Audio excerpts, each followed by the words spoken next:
Hello everyone. तो बेटा ये अपना बोर्ड बूस्टर सीरीज का पार्ट 2 है। इसके अंदर मैं DNA block, hello alkene hello arene, coordination compounds और अल्कोहल फिनॉल ईथर, इन चारों चैप्टर का वो सारे हैंड पिक्ड पीवाईक्यूज लेकर आया हूँ, जिसमें 15 पीवाईक्यू से हर चैप्टर का पूरा चैप्टर कवर हो रहा हो, बिकॉज ये थियोरेटिकल चैप्टर है ना आपके। स्टार्टिंग के आपके जो चैप्टर से फिजिकल केमिस्ट्री वाले थे उसमें मैं न्यूमेरिकल से लेके आने की कोशिश किया था, जिससे कि आप लोग एग्जाम में सॉल्व कर कुछ करने से जिसको परेशान होते हो। और ये जो 15 हैंड पिक क्वेश्चन है एक एक चैप्टर से, ये मैं इसमें बहुत इंश्योर किया हूं कि जो भी मैक्सिमम थ्योरी उस पूरे चैप्टर की वो कवर हो। और यही क्वेश्चंस रिपीट हुए हैं बहुत सारे। मे बी इन 15 क्वेश्चन को आप देखोगे तो कहोगे कि मैंने और भी ईयर से क्वेश्चन सॉल्व कर रखे हैं, ये तो वही क्वेश्चंस है। तो चलिए देखते हैं क्वेश्चन के थ्रू किस तरीके से हम अपनी बोर्ड की जो भी पेपर होने वाला 28 ऑफ फेब को, उसको हम कैसे सही से और बेहतरीन तरीके से कर सकते हैं। चलिए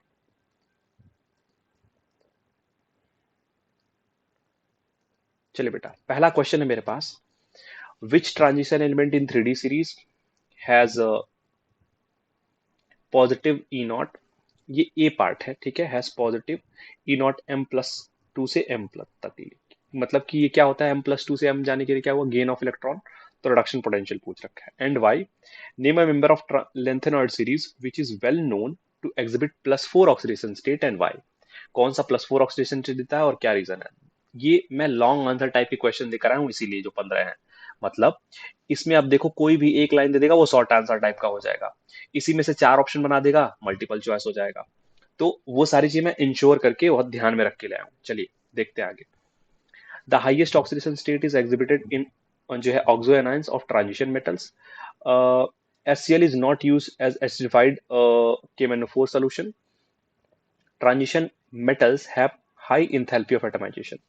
इन सब का आपको रीजन देना है और एक ये क्वेश्चन है। आइए आंसर की तरफ चलते हैं। देखिए पहला क्या है, कॉपर जो होता है उसका हाईएस्ट क्या होता है, M+2 से M वैल्यू होता है, बिकॉज सम ऑफ क्या होता है, enthalpies of sublimation and ionisation is not balance bye hydration enthalpy. ठीक है, तो ये पूरे ट्रांजिशन सीरीज में कॉपर का ई M+2 और M क्या होता है, सबसे ज्यादा होता है, क्योंकि उसका जो सब्लिमेशन इंथैल्पी और आयोनेशन इंथैल्पी है वो उसके हाइड्रेशन इंथैल्पी को बैलेंस नहीं कर पाती है। चलिए, सीरियम जो होता है वो +4 ऑक्सीडेशन स्टेट दिखाता है। ये पूछा हुआ ना, इसमें कौन सा दिखाएगा। Name the member of lanthanoid series which is well known to exhibit +4 oxidation state. तो कौन सा है वो, सीरियम है। रीजन क्या है, रीजन क्या है, because it acquires stable empty orbital configuration and therefore +4 is also used as good analytical reagent and good oxidising agent. ठीक है, क्लियर है बात बेटा। तो ये उसके कुछ कहानी है, जो रीजनिंग है, जो पूरी की पूरी मैंने वैसे ही लिख के ला रखी है एनसीईआरटी के अकॉर्डिंग से। The highest oxidation state shown in oxoanions of transition metals is Cr2O7-2. Chromium इसमें किसमें है, +6 ऑक्सीडेशन में। It is due to the ability of oxygen to form multiple bond with the metal. तो पूछता भी है कई बार कि हैलाइड्स क्यों नहीं हमारे जो ट्रांजिशन मेटल है उनको हाईएस्ट ऑक्सीडेशन स्टेट में ले जा पाते हैं, जबकि ऑक्सीजन लेके चला जाता है। जबकि मेरे हैलाइड्स क्या है, जैसे फ्लोरीन क्या है, ज्यादा इलेक्ट्रोनेगेटिव है। तो oxygen being less electronegative than fluorine higher oxidation state तक ले जा पाता है ट्रांजिशन एलिमेंट को। रीजन क्या है, due to tendency to form multiple bond. ठीक है, देखिए ये भी दे रखा है, HCl is not used to the acidified KMnO4 solution because KMnO4 is a very strong oxidizing agent and it can oxidize HCl to liberate chlorine gas. हम acidify करने के लिए KMnO4 को HCl का यूज इसलिए नहीं करते क्योंकि KMnO4 एक बहुत स्ट्रॉन्ग क्या है, ऑक्सीडाइजिंग एजेंट है, और क्या करेगा वो HCl से क्लोरीन गैस निकलवा देगा। Transition element, there are large number of unpaired electron in their atom, thus they have stronger interatomic interaction और क्या, thereby stronger bonding between the atoms. Due to this, they have high enthalpy of atomization. मतलब किसी भी metal को solid form से उसको gases atoms के form में कन्वर्ट करने की जो एनर्जी लगती है उसको बोलते हैं इंथैल्पी ऑफ एटमाइजेशन। अभी इनके बीच में हाई बहुत स्ट्रॉन्ग मेटेलिक बॉन्ड होता है, इसलिए क्या होता है, इंथैल्पी ऑफ एटमाइजेशन बहुत हाई होता है। क्लियर, चलिए अब देखिए, following are the transition metal ions of 3D series. बिल्कुल सही बात है, Ti4, ये मैरिडियम +2 है, मैंगनीज +2, क्रोमियम +2। ठीक है, which ion is most stable in aqueous solution and why, इन्हीं में से which ion is strong oxidising agent and why, which ion is colourless and why, complete the following reactions. अब देखिए इस तरह के क्वेश्चन आपको बहुत, इस तरह के क्वेश्चन रिपीट में पूछे गए हैं, रिपीट में। आइए देखिए, chromium plus three is most stable because it has configuration small size and configuration T2G3। अब T2G3 क्या वाला कहानी है, जैसे क्या होता है बेटा, डीएनएफ ब्लॉक का कोऑर्डिनेशन कंपाउंड से काफी अच्छा खासा रिलेशन है। डीएनएफ ब्लॉक का कोऑर्डिनेशन कंपाउंड से काफी अच्छा खासा रिलेशन है। तो आपको देखने को मिलेगा कोऑर्डिनेशन कॉम्प्लेक्सेस में कि किस तरीके से ऑर्बिटल्स, डी ऑर्बिटल ब्रेक कर जाता है, डीजेनरेसी लॉस हो जाती है T2G और EG ऑर्बिटल्स में, ठीक है। तो इसमें क्या किया है इसने, इसमें कॉम्प्लेक्स मान के बता दिया है कि ये कॉम्प्लेक्स में जो ये ऑक्सीडेशन स्टेट होगा Cr+3 का, ये कहाँ होगा, ये हमारे किसी कॉम्प्लेक्स में होगा, इसलिए T2G3 कॉन्फ़िगरेशन करके बता दिया है। उस तरह भी अगर आप निकालोगे तो क्रोमियम की कॉन्फ़िगरेशन कितनी होती है, जैसे मैं क्या करता हूं, मैं आयरन की याद रखता हूँ, 3d6 4s2 होती है, ये आयरन की है। अब scandium, titanium, vanadium, chromium, chromium का 24 होता है, तो 24 होगा तो एक काम करिए आप, 24 होगा तो ये हटा दीजिए, दो इसमें से हटा दीजिए, तो 3d4 होगा, 4s2 होगा, ठीक है। अब T2G3 का मतलब क्या हो गया, क्रोमियम प्लस थ्री का मतलब क्या हो गया, दो इलेक्ट्रॉन यहां से चला गया, एक यहां से चला गया, तो इसकी 3d3 कॉन्फ़िगरेशन है। तो ये रीजन यही है मोस्ट स्टेबल कॉन्फ़िगरेशन स्टेट होने के लिए, क्योंकि इसके जो इलेक्ट्रॉन्स हैं वो लोअर ऑर्बिटल्स में होते हैं जब ब्रेक होता है। तो देखो इस तरीके से अभी जब आएगा कंपाउंड तो मैं बताऊंगा, T2G और EG, ठीक है। तो ये यहाँ रिसाइड करते हैं, इनकी एनर्जी कम होती है, इसलिए ये मोस्ट स्टेबल होते हैं, बिकॉज इनका स्मॉल साइज होता है और T2G कॉन्फ़िगरेशन होता है। तो ये कॉम्प्लेक्स मान के आंसर किया गया है, ठीक है। अब देखिए Mn+3 is high oxidising agent because after gaining one electron it converts into Mn+2 which has stable D5 configuration. तो जिसका स्टेबल D5 कॉन्फ़िगरेशन होगा वो स्ट्रॉन्ग ऑक्सीडाइजिंग एजेंट होगा, ऑब्वियस सी बात है, क्योंकि इसको इलेक्ट्रॉन गेन करने पे कुछ फायदा मिल रहा है, तो अपना रिडक्शन करवाने में इसको फायदा मिल रहा है। तो जब अपना जो है रिडक्शन कराएगा तो सामने वाला क्या करेगा, ऑक्सीडेशन, तो क्या है ये, ऑक्सीडाइजिंग एजेंट है। टाइटेनियम+4 is colourless due to D0 configuration, that is no unpaired electron. जब कोई अनपेड इलेक्ट्रॉन है ही नहीं तो क्या होगा, कोई इलेक्ट्रॉन ऊपर नीचे जंप करेगा ही नहीं डी ऑर्बिटल्स में, तो क्या होगा, वो कलरलेस होगा। अब इस रिएक्शन को पूरा करना है। अब तुम बोलोगे कोई भी इस सारी रिएक्शन को रटना पड़ेगा, नहीं बेटा। क्या है, डीएनएफ ब्लॉक में अपने पास जो मैंगनीज है, MnO4- है, ये डिफरेंट मीडियम में डिफरेंट तरीके से टूटता है। जैसे कि यहाँ एसिडिक मीडियम है ना, तो देखो MnO4- किस में कन्वर्ट हो जाता है, Mn+2, ये फिक्स है, हमेशा फिक्स है, MnO4- एसिडिक मीडियम में Mn+2 में जाएगा, ठीक। बेसिक मीडियम में या वीकली बेसिक मीडियम में MnO2 में जाएगा, ठीक है। इस तरीके से फिक्स रहता है कि कहाँ किस और जो है ऑक्सीडेशन स्टेट में जाएगा ये। अब KMnO4 को आप हीट करोगे तो ये कन्वर्ट हो जाता है K2MnO4 और MnO2 और O2 में। तो देखो ये किस में से कहाँ आया, देखो तो जरा, ये +7 से +2 में आया, तो क्या हुआ इसका, इसने क्या किया, गेन ऑफ इलेक्ट्रॉन किया, इसका रिडक्शन हुआ, तो इसका क्या हो जाएगा, ऑक्सीडेशन। देखो इसने -2 है तो लॉस ऑफ इलेक्ट्रॉन क्या होता है, यहाँ पे 0 आ गया, और बाकी बैलेंसिंग करने आती है तो आप बैलेंस कर लोगे रिएक्शन। आ जाओ, account for the following transition metal show variable oxidation state. अब इसमें नंबर ऑफ क्वेश्चन पूछा है।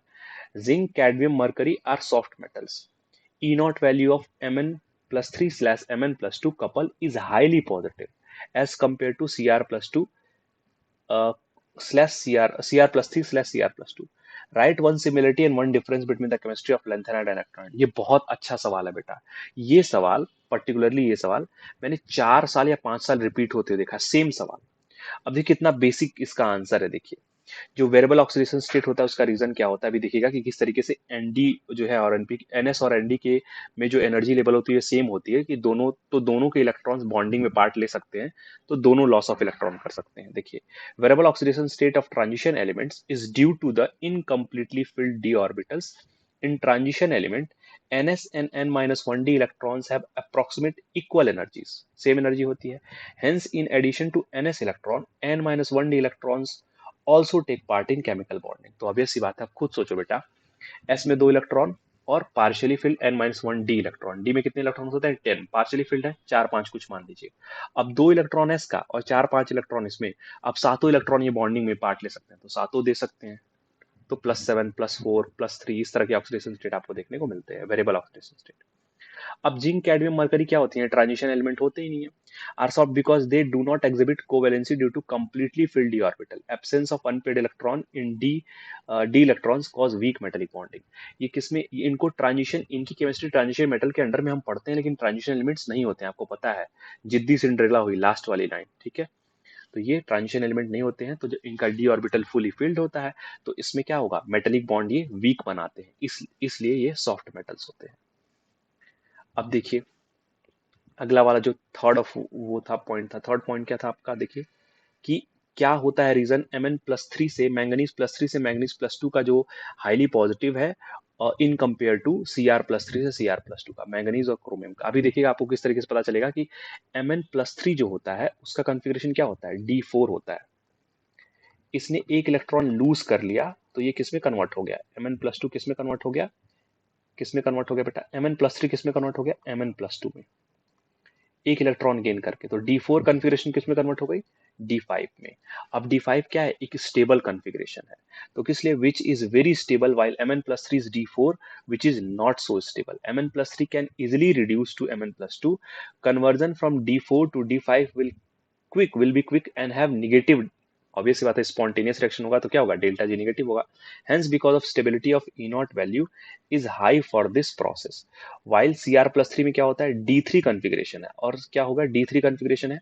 अब वो Cr+2 में जाएगा तो D4 में जाएगा, जो कि क्या होगा, एक एक्स्ट्रा इलेक्ट्रॉन और आ रहा है, तो hence this process Cr+2 the E not values less. Obvious सी बात है, जहां पे D5 स्टेबल कॉन्फ़िगरेशन मिलेगा वहां पे ई नॉट बहुत इजीली रिएक्शन आगे जाएगा और ई नॉट की वैल्यू ज्यादा पॉजिटिव होगी इन कंपेरिजन टू किसी भी और स्टेट।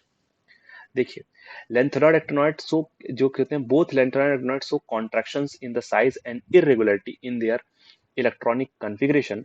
डिफरेंस क्या है, actinoid so wide range of oxidation state but lanthanoid do not. एक सिमिलरिटी, एक जो है डिसिमिलरिटी लिखना था। तो देखो लेंथेनॉइड कॉन्ट्रैक्शन होता है और एक्टेनॉइड कॉन्ट्रैक्शन होता है due to poor shielding effect. उसी तरीके से ये सिमिलरिटी हो गई, जबकि एक्टेनॉइड क्या होते हैं, wide range of oxidation state दिखाते हैं, lanthanoid wide range of oxidation state नहीं दिखाते हैं, ठीक है।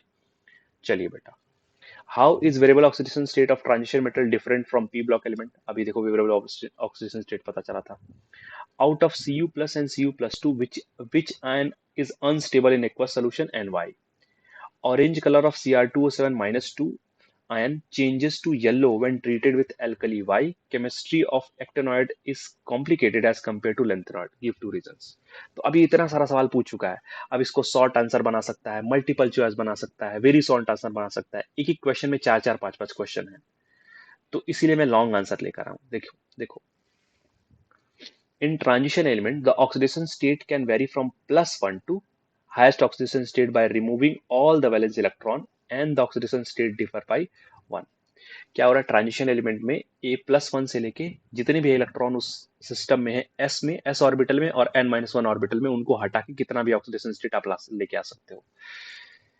एग्जाम्पल Fe+2 से Fe+3 चले गया, while in P block elements the oxidation state differ by 2।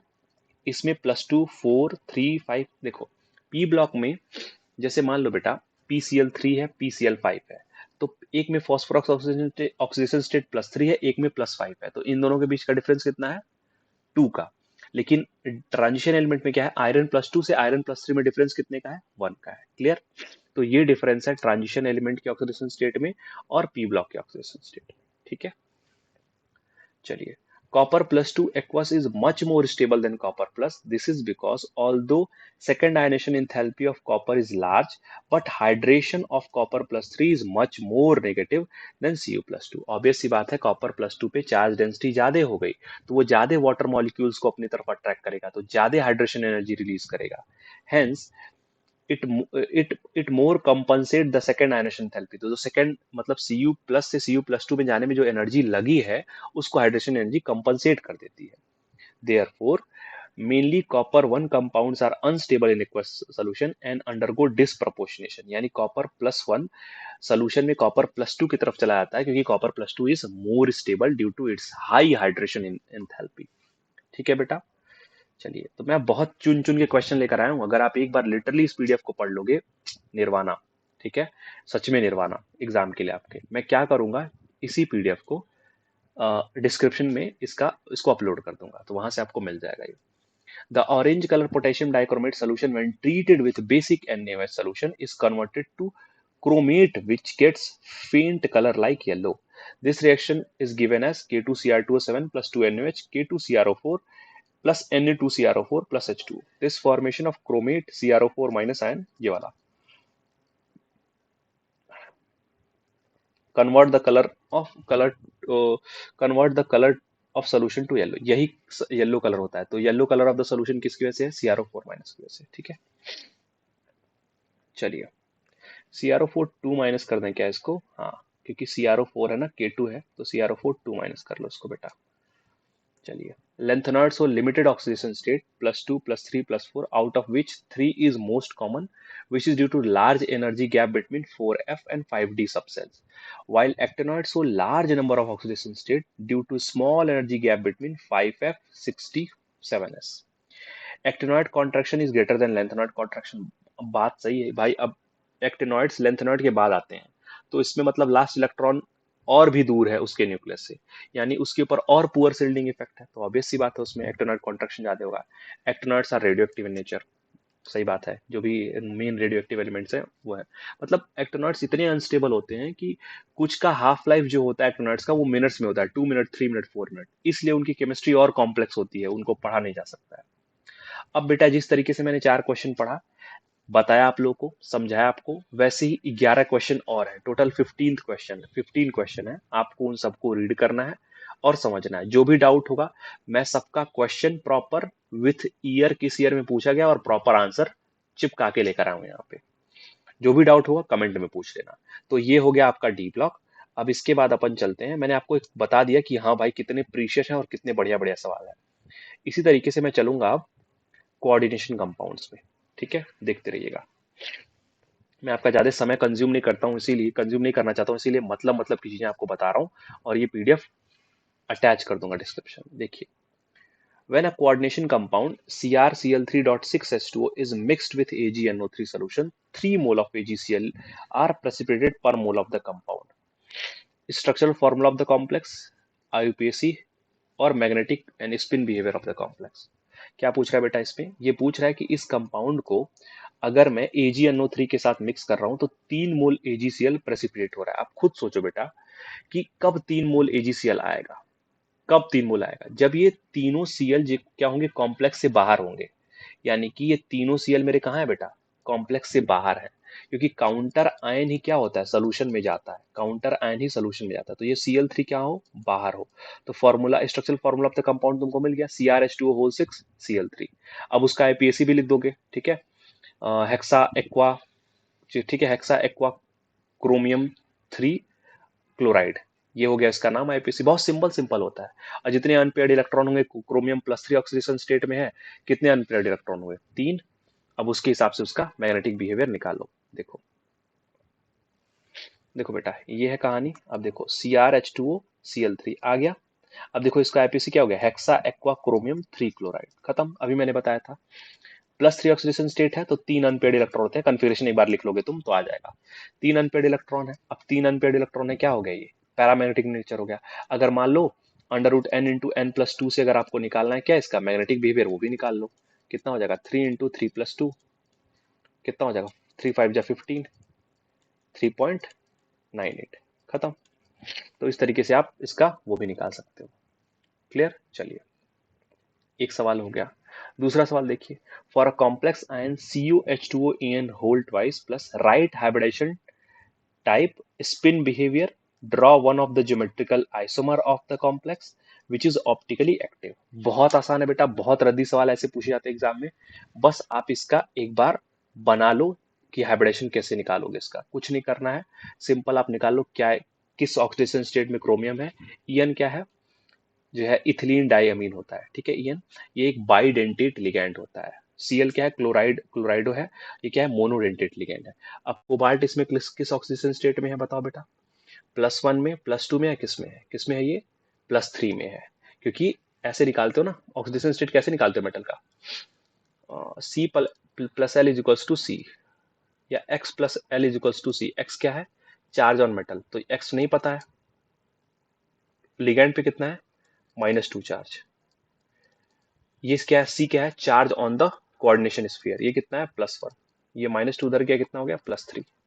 तो कोबाल्ट पे ऑक्सीडेशन स्टेट, कोबाल्ट का ऑक्सीडेशन स्टेट कितना हो गया, +3। अब निकाल लो आराम से, ठीक है। अब तुम इसका कॉन्फ़िगरेशन लिखोगे, इलेक्ट्रॉन्स भरोगे, और उसके बाद क्या कराओगे, ये क्या है, लो स्पिन कॉम्प्लेक्स है। क्या है, लो स्पिन कॉम्प्लेक्स है। अब देखना बेटा, ध्यान जरा देना कि कोबाल्ट +3 ना, कोबाल्ट +3 के साथ कोई भी लिगैंड है ना, वो कोई भी ligand irrespective of the ligand, उसमें क्या होता है बेटा, इररिस्पेक्टिव ऑफ द लिगैंड क्या होता है, उसमें हमेशा क्या होती है, पेयरिंग हो जाती है। क्या होती है, पेयरिंग हो जाती है।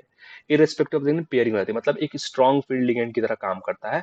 कोबाल्ट के साथ कोई भी लिगैंड आता है, इसीलिए यहाँ पे ऐसे पेयरिंग हुई है और D2sp3 हुआ है। क्योंकि तुम कहोगे D6 कॉन्फ़िगरेशन है तो वो ऐसे होना चाहिए ना, तुम बोलोगे अभी भैया D6 तो ऐसे होना चाहिए ना, 5 और 6। लेकिन क्या होता है कि कोबाल्ट +3 में इसके साथ क्लोराइड वगैरह क्या होते हैं, स्ट्रॉन्ग फील्ड लिगैंड की तरह काम करते हैं, तो यहाँ पे ये पेयरिंग करा देंगे, ठीक है। इसलिए अंदर का ऑर्बिटल 2 खाली हो जाएगा हाइब्रिडेशन के लिए, और इसके बाद इलेक्ट्रॉन्स भर दो तो D2sp3 हाइब्रिडेशन हो जाएगा, काम खत्म। इसी तरीके से आपको लिखना है एग्जाम में, क्योंकि एग्जाम आपका सब्जेक्टिव होगा, तो जो भी जेई नीट वाली प्रिपरेशन कर रहे हैं उनको ऑब्जेक्टिव की आदत है, तो इस तरीके से सब्जेक्टिव क्वेश्चंस आपको करने हैं। क्या है, एक लो स्पिन कॉम्प्लेक्स है, क्योंकि क्या हो गया, सारे इलेक्ट्रॉन पेयर्ड हो गए इसमें। अब क्या होता है, ऑप्टिकल आइसोमर आपको बनाना है, तो एक कहीं पे कुछ भी बना लीजिए। ऑप्टिकल आइसोमर्स क्या होता है, उसका मिरर इमेज बना लीजिए। Non super imposable mirror image, non super imposable mirror image, ठीक है, यही होता है ऑप्टिकल आइसोमर। अब ये बनाया, अब जो पार्ट जहां आ रहा है, ये पार्ट नजदीक है मिरर के, सबसे पहले इमेज इसकी बन गई, उसके बाद इसकी बनी, तो देखो सेम बना रहे हो, ठीक है। Non super imposable mirror image का मतलब क्या होता है, इसको उठा के इसके ऊपर रखोगे तो पूरा ओवरलैप नहीं होगा, ठीक है। चलिए थर्ड देखिए, for the complex NiCN whole 4 -2 write the hybridisation magnetic character and spin nature, ठीक है। अब देखिए, सिंपल कहानी है, CN क्या है, स्ट्रॉन्ग फील्ड लिगैंड है, वैसे भी स्ट्रॉन्ग फील्ड लिगैंड है। CN क्या होता है, एक स्ट्रॉन्ग फील्ड लिगैंड है, तो क्या करा देगा, पेयरिंग करा देगा। देखो पेयरिंग करा दिया, तो क्या हो गया, अब यहाँ पे एक D ऑर्बिटल बचा और एक S बचा, और अपने 2p बच गए, क्योंकि 4 ही लिगैंड तो हैं, 4 ही लिगैंड को आना है, तो इसमें अपना CN इलेक्ट्रॉन अपना दे देगा, ठीक है। तो ये क्या हो गया, CN माइनस अपने इलेक्ट्रॉन दे दिया, तो ये क्या हो गया, DsP2 hybridisation, square planar complex, और क्या, डायमैग्नेटिक लो स्पिन कॉम्प्लेक्स। चलिए, what type of isomerism is shown by complex CONH3 whole 5 SCN plus 2? Why is NiCl4 2 minus is paramagnetic? Why NiCl4 2 minus is diamagnetic? Reason पूछ रहा है क्यों एक paramagnetic है एक डायमैग्नेटिक है, ठीक है। अब देखिए, अब देखो इसमें क्या है, इसमें क्या है, ये किस तरह का आइसोमेरिज्म शो करेगा, ये लिंकेज आइसोमेरिज्म को शो करेगा। क्यों, लिंकेज आइसोमेर किसके द्वारा शो किया जाता है, लिंकेज आइसोमेर शो करते हैं बेटा एम्बीडेंटेट लिगैंड। एम्बीडेंटेट लिगैंड कौन से होते हैं, जो एक मोनोडेंटेट लिगैंड ही होता है, जो एक मोनोडेंटेट ही लिगैंड होता है, लेकिन उसमें एक से ज्यादा डोनर एटम्स होते हैं, जैसे कि ये SCN है, ठीक है, तो ये भी है, और NCS भी यूज हो सकता है, ठीक है, ये भी है। तो ये दोनों लिगैंड जो है एक टाइम पे मोनोडेंटेट की तरह ही काम करेंगे, लेकिन दोनों टाइम पे जो उनका डोनर एटम होगा बेटा वो अलग अलग हो जाएगा। तो जहां पे एम्बीडेंटेट लिगैंड्स होते हैं वहां पे क्या होता है, वहां पे अपने पास ये कहानी आती है किसकी, लिंकेज आइसोमेरिज्म की, ठीक है। चलिए, सिंस NiCl होल 4 Cl क्या है, वीक फील्ड लिगैंड है, ठीक है। It forms outer orbital complex and has unpaired electron which imparts paramagnetic character to complex while NiCN4 whole 2 minus Cn minus is strong field ligand। अब ये क्या बनाएगा, inner orbital complex बनाएगा और paired electron which imparts diamagnetic character। Simple सी बात है, देखो बेटा वीक फील्ड लिगैंड आता है तो सबको पता है वो क्या होता है, वो पेयरिंग नहीं करा पाता है, ठीक। तो वो क्या बनाता है, आउटर ऑर्बिटल कॉम्प्लेक्स बनाता है, क्योंकि मतलब बाहर के ऑर्बिटल्स यूज होते हैं, जब पेयरिंग नहीं हो पाएगी तो अंदर के ऑर्बिटल खाली नहीं होंगे लिगैंड के इलेक्ट्रॉन्स लेने के लिए। जबकि मेरे पास अगर कोई स्ट्रॉन्ग फील्ड लिगैंड आता तो पेयरिंग करा देता है, तो अंदर के ऑर्बिटल्स भी खाली हो जाते हैं, किसके लिए, इलेक्ट्रॉन्स जो है एक्सेप्ट करने के लिए लिगैंड्स वाले, तो वो क्या बनाता है, इनर ऑर्बिटल कॉम्प्लेक्स बनाता है। Low spin tetrahedral complexes are rarely involved because orbital splitting energies of tetrahedral are not sufficiently large for the force pairing. अब क्या कह रहा है ये, सुनना बात को जरा। बोल रहा है कि लो स्पिन कॉम्प्लेक्स टेट्राहेड्रल के क्यों रेयरली इन्वॉल्व होते हैं, ऊपर सवाल पूछा था एक, उसी का आंसर है। तो टेट्राहेड्रल में क्या होता है बेटा, ऐसा होता है कहानी, जो स्प्लिटिंग होती है इसमें क्या बोला जा रहा है कि क्यों बहुत रेयर होता है कि उसके जो है ऑर्बिटल्स, क्या कौन सा क्या पूछा है,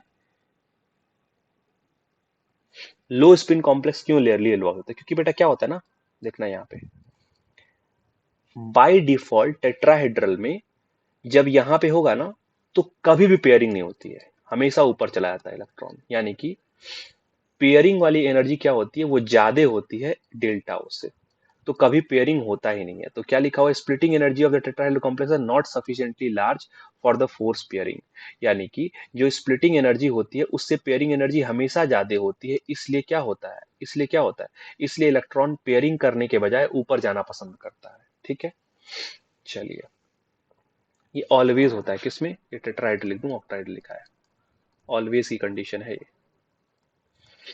चलिए बेटा देखिए, तो अब पूछा है व्हाट इज आइसोब्रेन shown by CO EN whole thrice Cl2, write the hybridisation magnetic behaviour, write IPAC.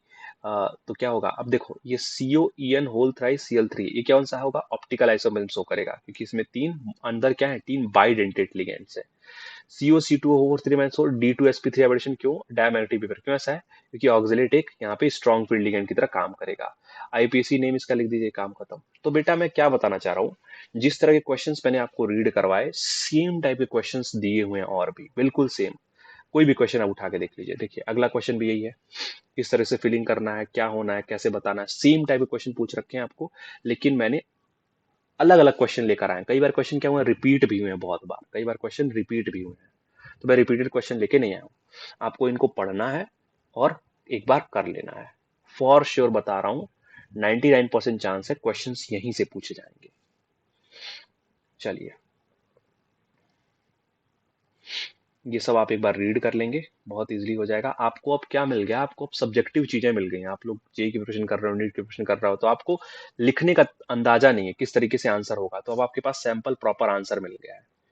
ठीक है, चलिए अब हम चलते हैं हेलो एल्किन हेलो एरीन पे।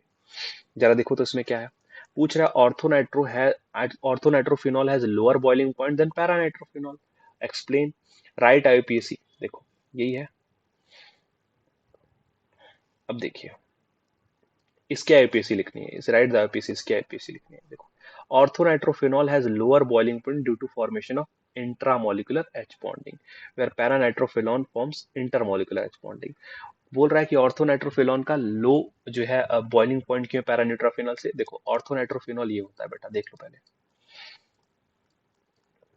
अब देखो यहाँ पे क्या होगा, यहाँ पे एच बॉन्डिंग बन जाएगी, तो ये इंट्रामोलिकुलर एच बॉन्डिंग बनती है, जबकि ये क्या होता है, ये होता है तुम्हारा पैरानाइट्रोफिनॉल, इसमें इंटरमोलिकुलर एच बॉन्डिंग बनती है, तो ये कमजोर होती है, ये दो मॉलिक्यूल्स के बीच में बन रही है, दो डिफरेंट मॉलिक्यूल्स के बीच में बनेगी, और जबकि ये क्या होगा, ये क्या होगा, एक ही मॉलिक्यूल के बीच में बन रहा है, तो इसका बॉइलिंग पॉइंट क्या होगा, लोअर होगा, इसका क्या होगा, हायर होगा।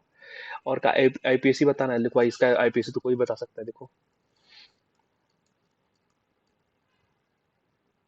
देखो 2 इथाइल नाइट्रोसाइक्लो हेक्सेन, तो इस टाइप का क्वेश्चन पूछा हुआ है। देखिए account for electrophilic substitution reaction in haloarenes occurs slowly. Haloalkanes, though polar, are insoluble in water. Arrange the following compound in increasing order of reactivity towards SN2 displacement reaction: 2 bromo 2 methyl butane, 1 bromo 1 bromopentane और 2 bromopentane। अब देखिए तो जरा, SN2 जो reaction होता है वो depend करता है किसके ऊपर बेटा, स्टेरिक हिंड्रेंस पे, स्टेरिक हिंड्रेंस पे, जहां पे स्टेरिक हिंड्रेंस कब सबसे कम होगा। देखो ये 1 ब्रोमोपेंटेन है, यानी पेंटेन रिंग पे 1 2 3 4 5 हो गया, तो एक बार यहाँ पे लग गया है ब्रोमीन, दूसरे वाले में यहाँ पे लगा है, अब यहाँ पे मिथाइल ग्रुप भी लगा है, तो ये क्या होगा, क्राउडेड हो गया ना, तो जहाँ पे आसानी से कोई चीज पहुंच सकता है, तो सबसे अच्छा इसमें होगा 1 ब्रोमोपेंटेन में, उसके 2 ब्रोमोपेंटेन में, ये रहा ना 2 ब्रोमोपेंटेन, उसके बाद टू ब्रोमो 2 मिथाइल पेंटेन, जहाँ पे सबसे ज्यादा स्टेरिक क्राउडिंग वहां पे लीस्ट SN2 की प्रोबेबिलिटी। अब क्या है बी वाला क्या था, अब पहला भी देख लिया जाए। Electrophilic substitution reaction in haloarenes occur slowly. देखो, due to minus I effect of halogen, it withdraws electron from the benzene ring and thus rings gets deactivated। अब भाई देखो, इलेक्ट्रोफिलिक सब्स्टिट्यूशन रिएक्शन का मतलब होता है किसी भी इलेक्ट्रोफाइल का सब्स्टिट्यूट होना। इलेक्ट्रोफाइल कौन सा होता है? Electron loving.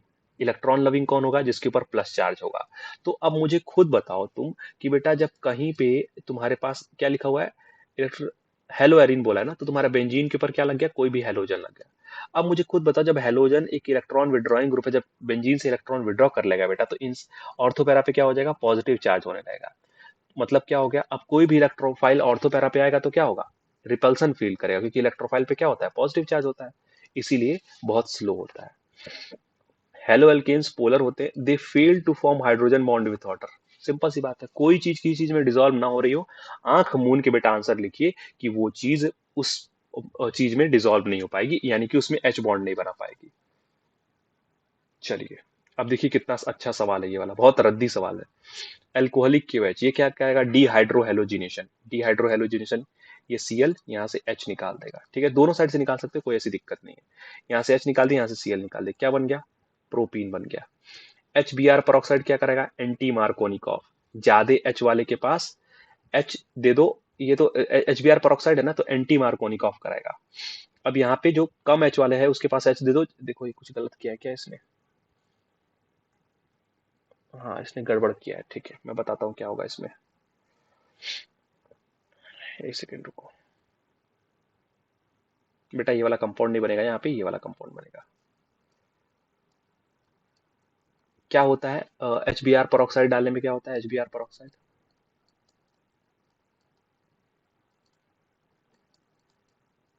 इसमें क्या होता है? कम H वाले को H दे दो,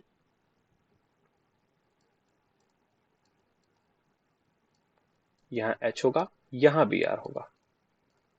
ठीक है, ये होगा, ये वाला पार्ट गलत है, ये वाला पार्ट देखना। अब क्या होगा? Na ड्राई ईथर है, Na ड्राई ईथर है ना, तो आप क्या करोगे? यहाँ पे CH2I लगा दोगे। Na ड्राई ईथर यहाँ पे क्या करेगा?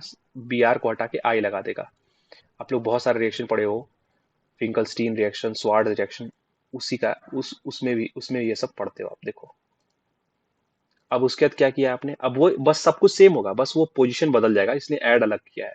अब इसके बाद आपने क्या किया है? 2 आइडोप्रोपेन डाला है। ये तो अच्छा, ये तो नाम हो गया इसका।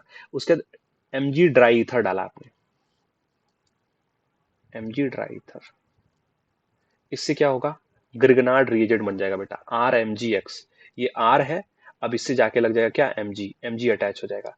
तो CH3CH2, मैं ऐसे बना रहा हूँ, CH3CH2, और यहाँ पे CH2I था ना, तो I से अब Mg लग जाएगा। ठीक है, तो ये वाला कंपाउंड यहाँ पे बन जाएगा। ठीक, सब कुछ सेम रहेगा, ये वाला कंपाउंड बन जाएगा। यानी ये I कहाँ लगा रहेगा? टर्मिनल पे लगा रहेगा, ना कि बीच में। यही, अब क्योंकि HBr पेरोक्साइड है तो एंटी मार्कोनिकॉफ करेगा, इसने मार्कोनिकॉफ करा दिया है।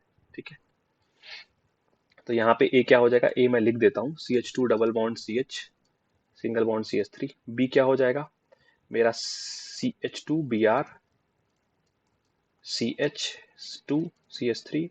ये क्या होगा? ये होगा CH2I CH2CH3। ये क्या होगा बेटा? एक काम करो, यहाँ पे MgI लगा लो, MgI CH2CH2CH3। इजी है, ये होगा। चलिए, illustrate Sandmeyer reaction with the help of suitable example. ये देखिए, सैंडमेयर रिएक्शन क्या होता है? सैंडमेयर रिएक्शन में क्या होता है बेटा? डायजोनियम सॉल्ट, इसको बोलते हैं डायजोनियम सॉल्ट से। उसके बाद क्या होता है? उसमें अलग अलग रिएक्शंस होते हैं, जिसमें आप क्या कराते हो? हेलोजिनेशन कराते हो इसका। तो CuCl HCl, CuBr HBr, CuCN KCl। अब जो भी लगाओगे आप रिएजेंट, उसमें जो भी होगा कॉमन, इसमें जैसे ClCl कॉमन, Cl लग गया, Br कॉमन, Br लग गया, CnCn कॉमन, Cn लग गया। ठीक है, तो यही होता है क्या? Sandmeyer reaction. तो ऐसे क्वेश्चंस आपको बहुत इजीली मिल जाएंगे। देखिए एग्जाम में बहुत यही सब क्वेश्चंस पूछे भी जाएंगे। देखिए, 2 bromopentane, 2 bromo 2 methyl pentane, 1 bromopentane. अभी ऊपर करके आया हो, which compound is most reactive towards SN2। मैं बहुत ढूंढ ढूंढ के लाया हूँ क्वेश्चन, तब जाके आपको ऐसे क्वेश्चन मिल रहा है। इसमें कौन सा देगा सबसे? 1 ब्रोमोपेंटेन, क्योंकि सबसे लेस हिंडरेंस इसी में है। ऊपर ये भी क्वेश्चन था, which compound is optically active. Optically active कौन सा होगा? 2 ब्रोमोपेंटेन। क्यों? क्योंकि ऑप्टिकली एक्टिव वो होता है या कायरल सेंटर वो होता है जिसके चारों वैलेंसी अलग अलग होते हैं। देखो यहाँ पे CH3 लगा है, यहाँ पे Br लगा है, एक H है और एक ये वाला कंपाउंड है। तो कायरल जो होता है, एक कायरल सेंटर जहाँ पे होता है वो ऑप्टिकली एक्टिव होता है।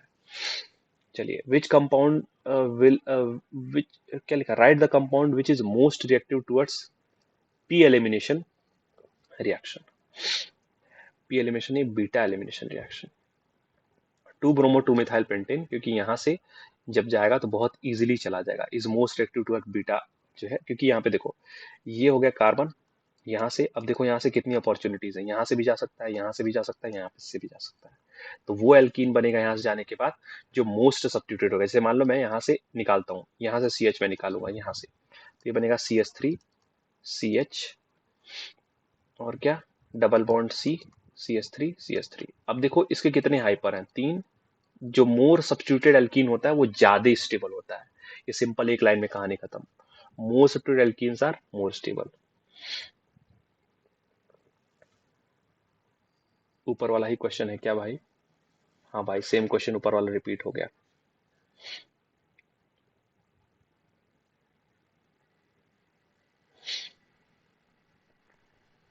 चलिए, एक क्वेश्चन ये भी है, सिंपल सा उसी टाइप का सवाल है। ग्रिग्नार्ड रिएजेंट, एसिड प्रिपरेशन और ये वाला कहानी, PCl5 वाला COCl एसिड क्लोराइड बनाएगा, पूरा सोल्यूशन दिया हुआ है।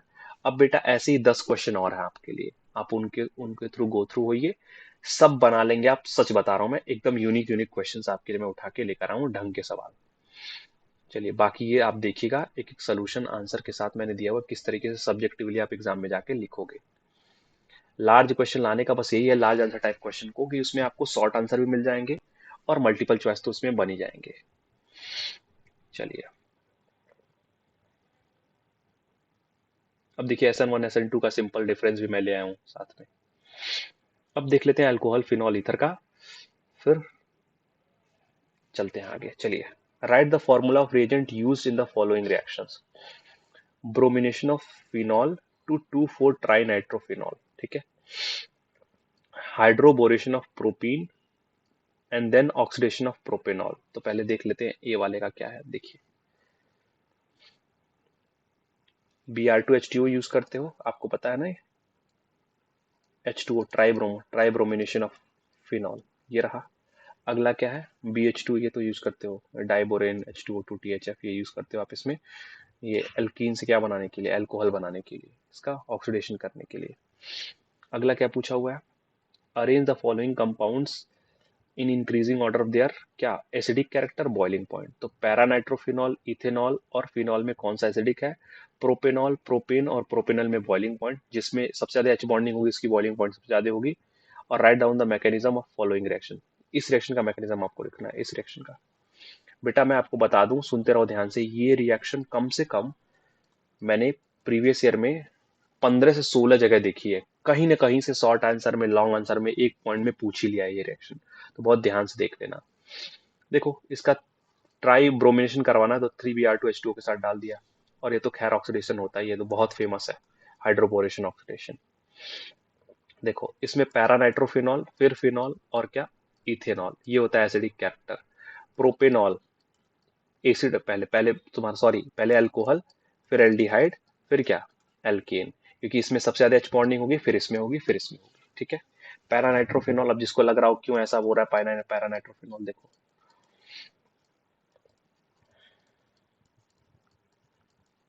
ये रहा फिनॉल और यह इथेनॉल, CH3CH2OH, ठीक है।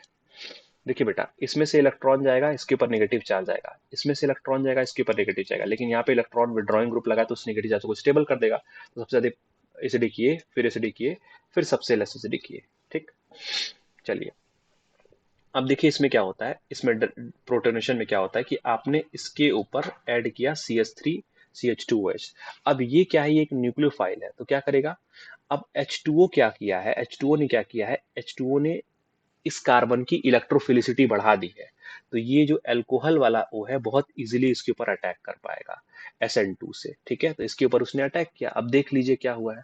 अब एकदम चुप मार के देखते रहिए आराम से, क्या हुआ है देखो, यहां से क्या हुआ, इसके ऊपर इसने अटैक किया है, देखो ये CH3 CH2 और इस ऑक्सीजन के साइड से ये पूरा पार्ट जुड़ गया है। तो तुम बोलोगे ये कहाँ गया? अरे भाई ये टूट के निकल जाएगा ना पानी, ये पानी निकल गया, ये इसका मैकेनिज्म हो गया। बार बार पूछा है इस तरह से, बार बार पूछा है बेटा। चलिए अगला देखिए, right the product in the following reaction. ये बहुत बहुत बहुत इजी सवाल है, एचआई वाला बार बार पूछता है। ये क्या है? पीसीसी है, ठीक है, pyridine क्लोरोक्रोमेट। ये माइल्ड ऑक्सीडाइजिंग एजेंट होता है, ठीक है। क्या होता है? Mild oxidising agent.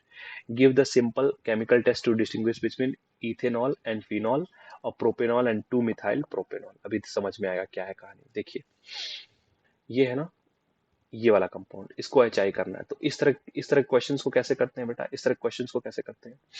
अब देखना एक चीज, देखो इसको मैं क्या करूंगा, एच आई इसका तोड़ दूंगा, एच आई तोड़ दूंगा। देखना कैसे तोड़ा मैंने, एक सेकेंड रुकिए।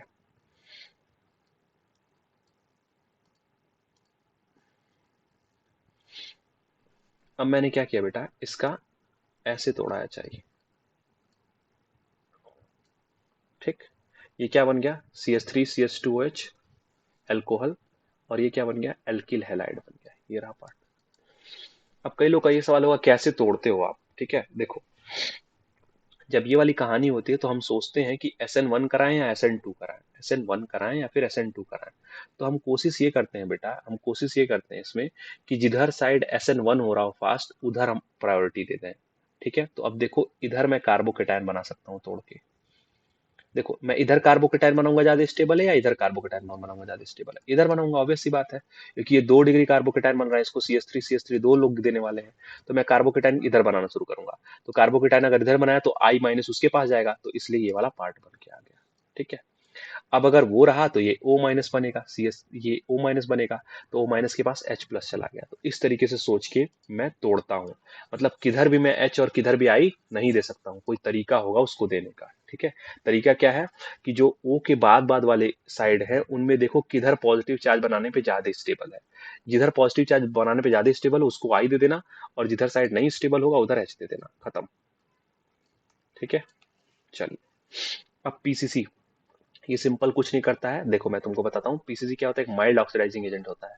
तो अगर माइल्ड ऑक्सीडाइजिंग एजेंट है तो वो हमेशा क्या करेगा, टर्मिनल एल्कोहल को एल्डिहाइड बना देगा, और अगर बीच में कहीं अल्कोहल लगा होगा तो उसको कीटोन बना देगा। अब देखो ये आयोडोफॉर्म टेस्ट है, ठीक है। इसको किया मैंने, ये कौन देता है आयोडोफॉर्म टेस्ट? इसको देता है ये वाला अल्कोहल। आयोडोफॉर्म टेस्ट कौन देता है? प्राइमरी अल्कोहल, और उसमें भी स्पेसिफिकली ये वाला अल्कोहल, सिर्फ यही अल्कोहल प्राइमरी देता है, प्राइमरी अल्कोहल। सेकेंडरी अल्कोहल जैसे मान लो CH3CH OH CH3 ये वाला, और मिथाइल कीटोन CH3CO CH3। मैं एक काम करता हूँ, इसको चेंज करता हूँ, मिथाइल नहीं होगा, यहाँ पे कुछ और भी डाल सकता हूँ मैं, ऐसा थोड़ी है मिथाइल ही सिर्फ होगा। देखते रहेगा बेटा, आर RCOCH3, ठीक है। इसको बोलते हैं मिथाइल कीटोन, ये सेकेंडरी अल्कोहल, और प्राइमरी में सिर्फ ये वाला अल्कोहल, ठीक है। तो इसने दे दिया ये वाला, इसने टेस्ट ये वाला दे दिया। अगला देखो, फिनॉल गिव्स निगेटिव, फिनॉल नहीं देता है ये वाला टेस्ट, फिनॉल नहीं देता है। सिर्फ 3 ही ऊपर वाले बंदे हैं जो एडोफॉर्म टेस्ट देते हैं, ये नहीं देता है, ठीक है। अब देखो डिस्टिंग्विश जो है, distinction between both propanol and 2 methyl propane two all. देखो ये प्रोपेनॉल है, ये क्या है? अब ये क्या है? ये ल्यूकस रिएजेंट है, ये ल्यूकस रिएजेंट है। तो ये क्या है? एक तरीके का प्राइमरी अल्कोहल है। तो जब इसको हीट करोगे तो क्या होगा? टर्बिडिटी आएगी, कुछ टाइम के बाद आएगी। अब देखो ये जो ये वाला है, ये टर्शियरी अल्कोहल है। टर्शियरी अल्कोहल में विद इन सेकेंड टर्बिडिटी आ जाती है, white turbidity with in seconds आती है, ठीक है। तो ये तरीका होता है अल्कोहल्स के बीच में पता करने का, ल्यूकस रिएजेंट से। जो टर्शियरी अल्कोहल होता है उसमें इंस्टेंट टर्बिडिटी आती है, सेकेंड डिग्री में एक आध 2 मिनट में आती है, और 1 डिग्री अल्कोहल में हीट करने के बाद या आफ्टर 30 मिनट आती है। Why phenol is more acidic than ethanol? Obvious सी बात है, फिनॉल और इथेनॉल में जो भी हाइड्रोजन है, लॉस ऑफ हाइड्रोजन को एसिडिटी बोलते हैं। तो हाइड्रोजन जाने के बाद बचा हुआ नेगेटिव चार्ज जितना ज्यादा स्टेबल होता है उतना ही एसिडिक होता है वो चीज। तो इसमें क्या होता है, नेगेटिव चार्ज रेजोनेंस में चला जाएगा। चलो देख लेते हैं आगे। राइट द मैकेनिज्म फॉर, देखो वही चीज है, acid catalysis of the ethanol क्या देगा, कैसे आएगा? वही वाली सेम रिएक्शन है अभी जो पढ़ के आया पीछे। देखो Phenol on losing H forms phenoxide ion and ethanol on losing form ethoxide ion. Phenol ion is more stable than ethoxide ion and exists, जैसे ये है phenol ना बेटा, तो H जाने के बाद क्या होगा, O माइनस बनेगा और ये CH3 CH2 O माइनस बनेगा, तो यहाँ पे ये नेगेटिव चार्ज रेजोनेंस में आ सकता है ना, इसलिए ज्यादा स्टेबल है, इसलिए ज्यादा एसिडिक है ये वाला। क्या बोला है, एसिड कैटालिसिस ऑफ, क्या लिखा है, write the mechanism of acid dehydration of ethanol to yield ether. अब देखो ये इथेनॉल है बेटा आपके पास, स्क्रीन क्लियर हो जाए, हाँ ये आपके पास इथेनॉल है, ये आपके पास क्या है, एसिड कैटालिसिस आपको करना है। देखिए सिंपल सी बात है बेटा, इसके पास लोन पेयर ऑफ इलेक्ट्रॉन है, इसके पास वैकेंट ऑर्बिटल H प्लस के पास, इसने इलेक्ट्रॉन दे दिया, देखो यहाँ पे आके मस्त OH2 बन गया है, ठीक है। अब ये OH2 जो बना, फिर से वही वाला काम, जो इसके पास आपके पास अभी ये बचा हुआ है ना इथेनॉल, अब ये वाला पार्ट बना यहाँ पे, ये क्या करेगा, लोन पेयर अपना उठा के फिर से इस वाले कार्बन को देता है, क्यों, क्योंकि इसकी इलेक्ट्रोफिलिसिटी बढ़ा देता है कौन, ये O पे पॉजिटिव चार्ज, वो इलेक्ट्रॉन विड्रॉ करेगा तो इसके ऊपर पार्शियल पॉजिटिव चार्ज आ जाएगा, यहाँ पे आके ये जुड़ जाएगा देखो इस तरीके से, और पानी निकल जाएगा, क्या होगा, पानी निकल जाएगा। अब देखो सिस्टम से आपने H प्लस लिया था तो सिस्टम को आप H प्लस वापस कर दोगे, आ गया। ये बहुत इंपॉर्टेंट है, फिर से ऊपर वाले की तरह, ऊपर वाला भी एक स्टेप में बताया था, ये बहुत इंपॉर्टेंट है बेटा, ये 4 से 5 बार पूछा हुआ है कि acid catalysis of ethanol to form ether.